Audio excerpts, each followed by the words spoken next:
ஏகனை போற்றி இணையாளும் ஈசனை போற்றி பிரணவத்தின் பொருள் வந்து தகப்பன் சுவாமி என்று பெயர் கொண்ட என் குருநாதா போற்றி ஸ்கந்தாசரம். என்ன இல்லை, எல்லோரும் சுகமாக சந்தோஷமாக இருக்கிறீங்களா? கண்டிப்பாக இருப்பீங்க, இருக்கணும். எல்லோருமே மனசுக்கு நிம்மதியாக வாழ கற்றுக்கலாம். அதுவே வாழ்க்கையின் மிக அருமருந்து. இந்த பதிவு எதிர்வரும் 2026 வருஷத்தில் ராகுகேது பயிற்சி பலன்கள் நமது கடகராசி நேயர்களுக்கு எப்படி இருக்கு அப்படிங்கிறத நம்ம பார்க்கலாம். கடக காலபுருஷ தத்துவத்தின் 4ஆம் இடம். பொதுவாக தாய்மை குணம் கொண்டவர்கள் இல்லையா? இந்த இடத்துல வந்து குரு உச்சமாகிறாரு. சந்திரன் வந்து ஆட்சி வீடு அப்படின்னு சொல்லக்கூடியது. பொதுவாக சந்திரனாலே தாய்மை குணம், கூடவே குரு சேர்றார். அப்போ குரு சேரக்கூடிய அமைப்பு அப்படின்றது வந்து சுபகிரகம் வந்து இங்கே உச்சமாகக்கூடிய ஒரு அமைப்பு அப்படின்னு சொல்லக்கூடியதில் வந்து எல்லாத்துக்கும் ஓரளவுக்கு இயல்பான ஒரு அன்பை பொழியக்கூடியவர்கள், எல்லாத்துடைய அந்யோன்யமாக இருக்கக்கூடியவர்கள், எல்லாத்தையும் சமரச போக்கு நினைக்கக்கூடிய ஒரு அமைப்பு. இதில் வந்து முன்பின் பேதம் அப்படின்றது வந்து இல்லாத ஒரு அமைப்பு, எல்லோரோடும் சகஜமாக பழகக்கூடிய ஒரு அமைப்பு, யாரையும் பகைத்துக் கொள்ளாத ஒரு அமைப்பு அப்படின்றதெல்லாம் கடகராசிக்கு நிறைய சொல்லிகிட்டே போயிட்டே இருக்கலாம். ஏன்னா அது வந்து கடகம் அப்படின்றது வந்து காலபுருஷ தத்துவத்தின் 4ஆம் இடம் அப்படின்றது வந்து அன்னை ஸ்தானம். அப்போ அன்னைக்கு ஈடாக அடுத்தவர்களை நினைக்கக்கூடிய ஒரு அமைப்பு அப்படின்றது, அதாவது தானும் அன்னையாக நடந்து கொள்ளக்கூடியது, மற்றவர்களையும் அன்னையாக நினைக்கக்கூடிய ஒரு அமைப்பு அப்படின்னு சொல்லக்கூடியது அந்த கடகராசியில் இருக்கக்கூடிய மிக சிறப்பான ஒரு அம்சங்கள். ஏன்னா சந்திரனுக்கு ஆட்சி குரு உச்சம்.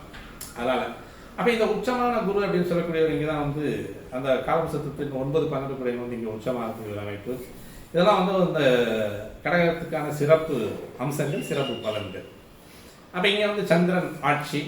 இங்கே இருக்கக்கூடிய நட்சத்திரம் அப்படின்னு பார்த்தோம் அப்படின்னா குருவனுடைய புனர்பூச 4ஆம் பாதம் 1. அடுத்து சனியனுடைய பூசம் நட்சத்திரம் 1 2 3 4 பாதம்.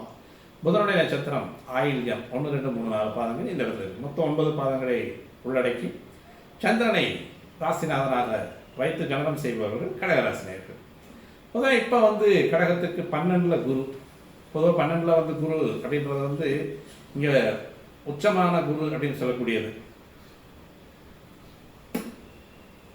இப்போ பயிற்சியாகி உங்களுடைய ஜென்மத்துக்கு வந்திருக்கார்.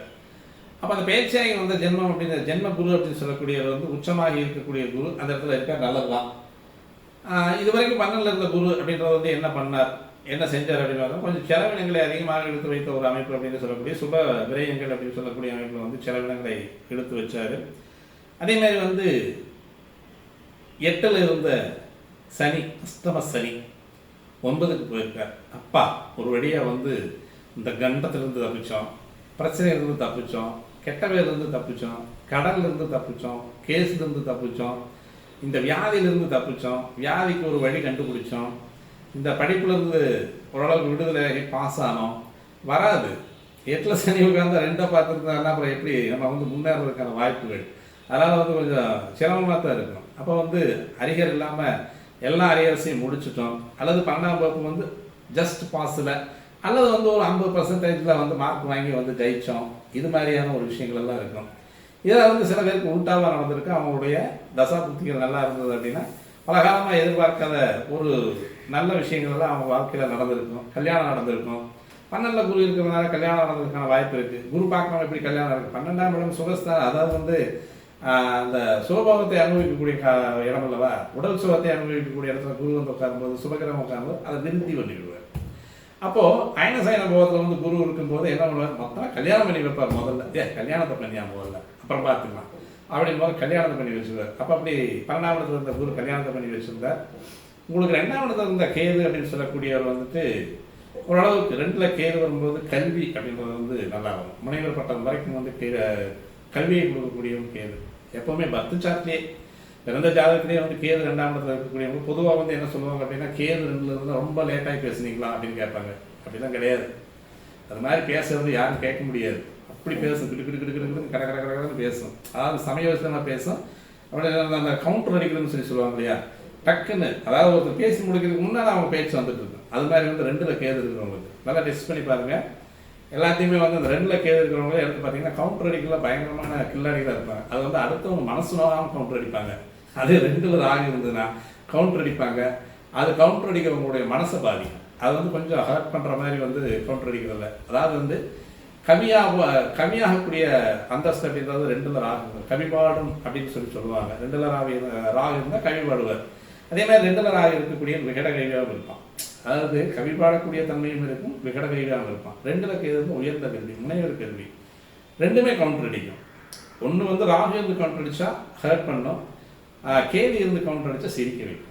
இதுதான் வந்து ராகு கேதுக்கள் வந்து ரெண்டில் இருக்கக்கூடியது. கடந்த 1.5 வருஷமாக வந்து ரெண்டில் இருக்கக்கூடிய கேது அப்படின்னு சொல்லக்கூடியவர் நல்ல கல்வியை கொடுத்துருப்பார். நல்ல அழகான கல்வி அப்படின்னு சொல்லக்கூடியதில் வந்து கல்வியில் கவனம் செலுத்தக்கூடிய ஒரு அமைப்பு, நல்ல கூர்ந்து படிக்கக்கூடிய கவனிப்பு. இதுவரைக்கும் வந்து மார்க் வந்து ஹையஸ்ட் ஸ்கோர் வரல அப்படின்னா இப்போ வந்து அந்த கேது 2ல் வந்ததுக்கு முன்னாடி, ஏன்னா சூரியனுடைய வீட்டில் தான் உட்காந்துருக்காரு. காலபுசத்து 25ஆம் இடத்துல உட்காரக்கூடிய கேது வந்து அந்த சூரியனுடைய தன்மையை எடுத்து செய்யக்கூடியவங்களவா, தயாள குணமுள்ளவன், தாராள குணமுள்ளவன், ஈகை குணமுள்ளவன், அனைவருக்கும் பகிர்ந்தளிக்கக்கூடிய குணமுள்ளவன். அது வந்து சூரியனுடைய அமைப்பு அப்படின்றது வந்து மேடு பள்ளம் நல்லது கெட்டது அதாவது எதையும் பார்க்காது, எல்லாத்துக்கும் ஒரே மாதிரி தள்ளி விட்டுருக்கணும். அவருடைய ஒளியை பாய்ச்சக்கூடியவன் பீச்சக்கூடியவன் அப்படின்றதுனால சூரியனுடைய வீட்டில் உட்காரும்போது தானாக தர்ம குணம் அப்படின்றது வந்து அந்த எந்த கிரகத்துக்கும் வந்துடும். அப்போ அதனுடைய தர்ம குணம் அப்படின்றது வந்து அந்த கிரகத்தினுடைய பண்பை பொறுத்து அந்த தர்ம குணம் வருது.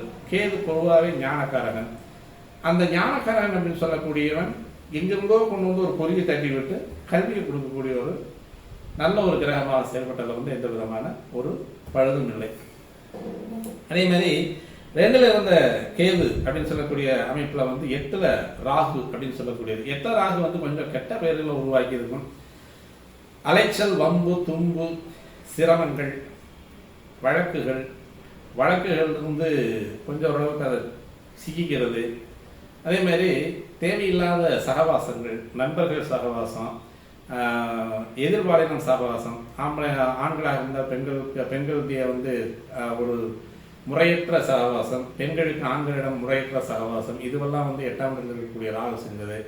சில பேருக்கு வந்து சிறுநீ தரைகளில் பிரச்சனைகள் உருவாகுது. அதே மாதிரி கன உறுப்புகளில் வந்து அந்த ஒரு மாதிரி வெள்ளைப்படிதல், அல்லது வந்து அவங்க வந்து அந்த விரைவீக்கம் அப்படின்னு சொல்லக்கூடியது. அதே மாதிரி பாலியல் தொந்தரவுகள் அப்படின்னு சொல்லக்கூடியது. சிறுநீர் பைகளில் வந்து கற்கள் உருவாகுது, அதில் ஒரு சர்ஜரி பண்ணுறது, அடி வயிற்றுல சர்ஜரி பண்ணுறது, அதில் வந்து ஃபைல்ஸ் ஆப்ரேஷன் பண்ணுறது, இது மாதிரியான ஒரு அமைப்புகள்லாம் வந்து 8ல் ராகு இருக்கக்கூடிய அமைப்பு. கூடவே செவ்வாய் சேர்ந்தார்னா அதெல்லாம் கண்டிப்பாக நடக்கும்.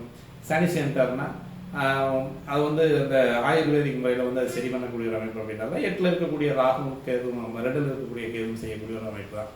இப்போ அப்படியே மெதுவாக தள்ளி வந்து உங்களுடைய ஜென்மத்துக்கு வரக்கூடியது கேது வர்றது, ஜென்மத்துக்கு வந்து கேது வரக்கூடிய ஒரு அமைப்பு. 7ல் வந்து ராகுவுக்கு அமரக்கூடிய அமைப்பு எப்படி இருக்கும் அப்படின்னு பார்த்தோம்னா, இந்த ராகு கேது பயிற்சி அப்படின்றது வந்து 6/2/2026 ஞாயிற்றுக்கிழமை இன்னைக்கு காலையில் 8 to 9 அப்படின்றது வந்து இங்கே சிம்மத்தில் இருக்கக்கூடிய கேது வந்து கடகத்துக்கு ஏறணும், கும்பத்தில் இருக்கக்கூடிய ராகு வந்து மகரத்துக்கு இறங்குறதும். இது மாதிரியான ஒரு விஷயங்கள் எப்படி இப்போ நடக்கும் அப்படின்னு பார்த்தோம்னா, இப்போ ஜென்மத்தில் வந்து குரு இருக்கா, ஜென்மத்தில் இப்போ வந்து கேது சேரப்புறா, 7ஆம் இடத்துல வந்து ராகு இருக்கக்கூடிய ஒரு அமைப்பு எந்த மாதிரியான ஒரு அமைப்பை கொடுக்கும். இப்போ உங்களுக்கு இதில் என்ன அப்படின்னா, நேராக வந்து 9 வந்து சனி இருக்கார். உங்களுடைய கடகத்துக்கு 7, 8 கூடிய அஷ்டமாதிபதி அஷ்டமஸ்தானத்துக்கு 2ஆம் இடத்துல, 7 கூட 7க்கு 3ஆம் இடத்துல. அப்போ 7 கூட 7க்கு 3ஆம் இடத்துல இருக்கக்கூடிய அமைப்பு நல்ல அமைப்பா. 9ல் சனி, 9ல் சனி இருந்தாலே 9, 1, 5 இந்த 3மே கண்ட்ரோல் பண்ணுவார். எப்பவுமே எந்த கிரகமே திரிகோண வீடுகளில் வரக்கூடிய ஒரு அமைப்பு அப்படின்னு சொல்லக்கூடியது, அந்த திரிகோணங்கள் அப்படின்னு சொல்லக்கூடிய ஒரு அமைப்பில் கண்டிப்பாக வந்து அந்த செயல்பாட்டை, அந்த முக்கோண செயல்பாடு அப்படின்னு சொல்லக்கூடியதை கண்டிப்பாக செய்வாங்க. அந்த 180 டிகிரிக்கு கரெக்டாக அந்த வேலையெல்லாம் செய்வாங்க. இது கரெக்டாக வந்து 90 டிகிரிக்கு அந்த 180 டிகிரியில் வந்து சரியாக அந்த வேலையை செஞ்சு முடிச்சுட்டு இருப்பாங்க. எங்கே 9 சனி இருந்தால் ஜென்மத்தில் இருக்கிற மாதிரி, ஜென்மத்தில் இருந்தால் 5ல் இருக்கிற மாதிரி, 5ல் இருந்தால் 9 இருக்கிற மாதிரி, இந்த 3 இடத்தையும் கண்ட்ரோல் பண்ணி தான் வச்சுருப்பாங்க. அப்போ இங்கே இருக்கக்கூடிய சனி கேது உங்களுக்கு 5ஆம் இடம் அப்படின்னு சொல்லக்கூடிய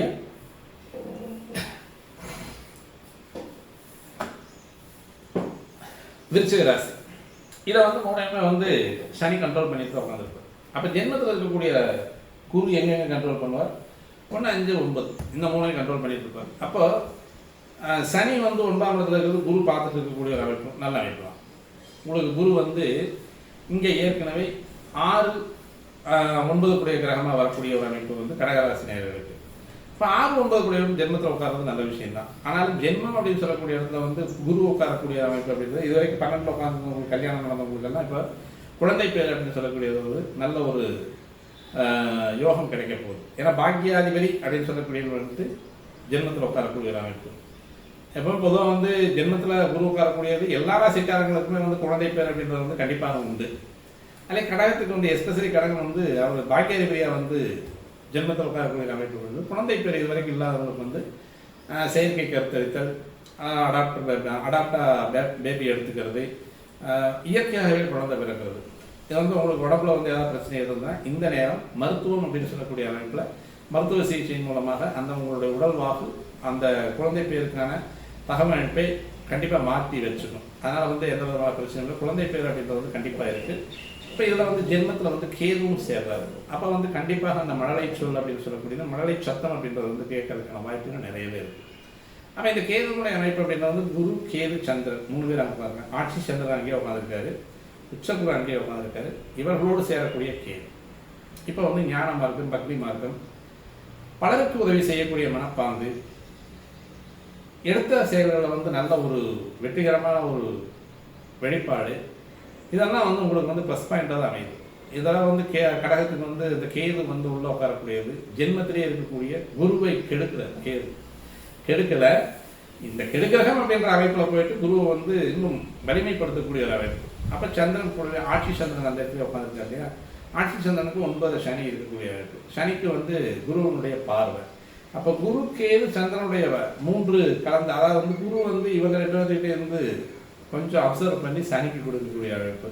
அட்டமாதிபதியை வந்து கொஞ்சம் அந்த அஸ்தமஸ்தானத்தினுடைய தோஷத்தை குறைக்கக்கூடிய அமைப்பு. அப்போ 9 சனி இருக்கக்கூடிய அமைப்பு அப்படின்னு சொல்லக்கூடியது இன்னும் நன்மையை தரக்கூடிய ஒரு அமைப்பாகவே இருக்கும். இதனுடைய பார்வைகள் வந்து 11ஆம் இடத்துக்கு விழுகிறது, அதே மாதிரி 3ஆம் இடத்துக்கு விழுகிறது, அதே மாதிரி 10ஆம் இடம் அப்படின்னு சொல்லக்கூடியது உங்களுக்கு 6ஆம் இடத்துக்கு சனியினுடைய பார்வை விழுந்தாலும் இதனுடைய அமைப்பு அப்படின்றது வந்து பொதுவாக வந்து நல்ல அமைப்பு தான். இப்போ வந்து உங்களுக்கு ஜென்மத்திலேயே 3 கிரகங்களும் உட்கார்ந்து சந்திரன், குரு, கேது. அப்போ உச்ச குரு, ஆட்சி சந்திரன். இப்போ இந்த நேரத்தில் வந்து ஒரு யோகம்னு சொல்லுவாங்க இல்லையா, குருச்சந்திர யோகம் அப்படின்னு சொல்லக்கூடியதை வந்து நல்ல தெளிவாகவே வந்து இவங்க உங்களுக்கு கொடுக்கக்கூடிய ஒரு அமைப்பு. நல்ல மனோநிலை, நல்ல சிந்தனை, உயர்தரமான சிந்தனை, உயர்ந்த வாழ்க்கை, உயர்வான குறிக்கோள் எல்லாமே தெளிவாக போயிட்டுருக்கும். அது எந்த வயசாக இருந்தாலும் சரி, சார் 80 வயசாகுது அல்லது 70 வயசாகுது, உங்கள் உயர்ந்த சிந்தனை மற்றவர்களுக்கு உதவும். 40 வயசாகுது, உங்களுடைய உயர்ந்த பண்பும் குறிக்கோளும் மற்றவங்களுக்கு உதவும். 30 வயசு ஆகுது, நல்ல ஒரு சமுதாயத்திற்கு தேவையான ஒரு மனிதனாக மாறுவதற்கான வாய்ப்புகள் நிறையா இருக்குது. 15 வயசு நல்ல ஒரு இப்போதான் வந்து தெய்வ குழந்தை மாதிரி அதெல்லாம் செயல்படுங்க. இப்போ வயசு கம்மியாக இருந்தாலும் அதிகமாக இருந்தாலும் இந்த 3 கிரகங்களுடைய கூட்டு உங்களுடைய ஜென்மத்தில் உட்கார்றது வந்து நல்ல யோகமான பலன்களை தரக்கூடிய இருக்கும். 7 ராகு அவர் ஒன்று தான் வந்து கொஞ்சம் ஜென்மத்தை கொடுப்பார். அப்படியே இருந்தால் சிரமத்தை கொடுக்கறதுக்கான வாய்ப்புகள் இல்லை. காரணம் என்ன அப்படின்னு பார்த்தோம் அப்படின்னா, பொதுவாக ராகு கேதுக்கள் கேந்திர ராசிகளில் உட்கார்ந்தாலும் அல்லது திரிகோண ராசிகளில் உட்கார்ந்தாலும் அல்ல கேந்திராதிபதிகளோடு தொடர்பு கொண்டாலும் அல்லது திரிகோணாதிபதிகளோடு தொடர்பு கொண்டாலும் அந்த குணங்களை எடுத்து செய்வார்கள். அப்போ அந்த குணங்களை எடுத்து செய்யக்கூடிய 3 கிரகம் உங்கள் ராசியில் உட்காந்து நன்மை தரக்கூடிய ஒரு அமைப்பில் ராகு என்ன செஞ்சுவார். இருந்தாலும் ராகு வந்து தனித்த ராகுவாக இருந்தால் பலம் ஜாஸ்தி, டக்குன்னு அவருக்கு பலம் அதிகமாகும். எப்போவுமே தனித்த ராகு இருக்கும். ஒத்தே ராகு விட்டாங்க அப்படின்னா அவருடைய பலம் ஜாஸ்தி. யாரோ ஒருத்தர் கூட சேர்ந்தாங்கன்னா அவர் கூட சேர்ந்து சரி கொஞ்ச நேரம் வந்து கம்பெனி கொடுங்க அப்படின்னு சொல்லிட்டு அவர் என்ன வேலை செய்கிறாரு அந்த வேலைக்கு வந்து அந்த கவனத்தை திருப்பி போயிடும். ஆனால் தனித்த ராகுவாக இருந்ததுன்னா கண்டிப்பாக அது வந்து கொஞ்சம் சிரமத்தை கொடுக்கும். அப்போ 7ஆம் இடத்துல தனித்த ராகுவாக இருந்தால் என்ன செய்யலாம் அப்படின்றத பார்த்தோம் அப்படின்னா, பொதுவாக சக நண்பர்களுக்கு சக நண்பர்களுக்கு சக உறவினர்களுக்கு விட்டு கொடுத்து போயிடுறது நல்லது. உதவி செஞ்ச ராகு வந்து திருப்பி செய்ய மாட்டான். எப்பவுமே அது ஒரு நல்ல விஷயத்தை புரிஞ்சுக்குங்க. 7ஆம் இடத்துல இருக்கக்கூடிய ராகு வந்து நம்ம மற்றவங்களுக்கு வந்து உதவி செய்யலாம், மற்றவங்களுக்கு வந்து இந்த ஒரு தான தர்மம் பண்ணலாம், முடியாதவங்களுக்கு தான தர்மம் பண்ணலாம், பண உதவி செய்யலாம், சமுதாயத்தை நமக்கு வந்து ஈடாக நடத்தலாம், இணையாக நடத்தலாம் அப்படின்னா அது எப்பவுமே வந்து நமக்கு வந்து அந்த திருப்பி பிரதிபலனை திருப்பி தரவே தராது. கேது வந்து அதனுடைய 7ஆம் இடம் அப்படின்னு சொன்னால் கேது உட்காந்துருந்தாருமே அதனுடைய குணநலன்களை வந்து நமக்கு எடுத்து உரைக்கணும். ஆனால் ராகு அப்படி செய்யாது, வாங்கிட்டு திருப்பி செய்யும். வாங்கிட்டு திருப்பி நமக்கு வந்து இரட்டை மடங்காக வந்து கஷ்டத்தை கொடுக்கும். அதனால் வந்து நம்ம அந்த உதவியே செய்யக்கூடாது. கண்டுக்காம விட்டுடலாம், ஒன்று பணிஞ்சு போயிடலாம். ஒருத்தன் அதிகமாக எகிரி பேசுகிறாங்க கம்முன்னு சரிப்பா நம்ம பார்த்துக்கலாம், நாளைக்கு வந்து பேசிக்கலாம் டக்குன்னு முடியாதுருக்கணும். ஏற்று பேசுகிறத ஏற்று பேசக்கூடாது. சரி அவன் பாவமாக இருக்குது, பரிதாபப்படுறானே, அவன் வந்து கஷ்டத்தில் இருக்கானே, உதவி செய்யணும் அப்படின்னு செஞ்சீங்கன்னா 7ஆம் இடத்துல இருக்கக்கூடிய ராகு வாங்கிட்டு மீண்டும் திருப்பி நம்மளையே கிடைக்கும். அதான் பிரச்சனை. அதனால வந்து நம்ம அதை கண்டுக்காம விட்டுலாம், இல்லைன்னா வந்து பணிஞ்சு போயிடலாம். இல்லைன்னா வந்து நமக்கு அதுக்கு சம்மந்தம் இல்லைன்னு விலகி போயிட்டீங்கன்னா நல்லது. இதுதான் 7ஆம் இடத்துல இருக்கக்கூடிய ராகு மிகப்பெரிய மைனஸே அதுதான். 7ல் வந்து சமுதாயம், உறவுகள், அதே மாதிரி நண்பர்கள், கூட்டாளிகள், வாடிக்கையாளர்கள், நம்மை நாடி வருபவர்கள், நாம் நாடி போகக்கூடியவர்கள் எல்லாமே 7ஆம் இடம் தான். இப்போ இவங்களுக்கு யாராவது ஒருத்தர் கஷ்டம் இருக்குது அப்படின்றத வந்து உதவலாம். அதாவது வந்து ரொம்ப நெருங்கிய விஷயத்துல நமக்கு ரொம்ப வந்து அவங்க வந்து நம்பிக்கையானது, நம்பத்தகுந்தவர்களாக இருந்தால் ஒரு உதவி செய்யறது ஒரு நியாயம் இருக்குது. அப்படி இல்லை அப்படின்னாலும் அந்த உதவிகள் வந்து வாங்கப்படும். மீண்டும் கேட்கும் பொழுது அது வந்து பகையாகும் அப்படின்றத வந்து இந்த 7ஆம் இடத்துல இருக்கக்கூடிய ராகு செய்யக்கூடிய வேலை.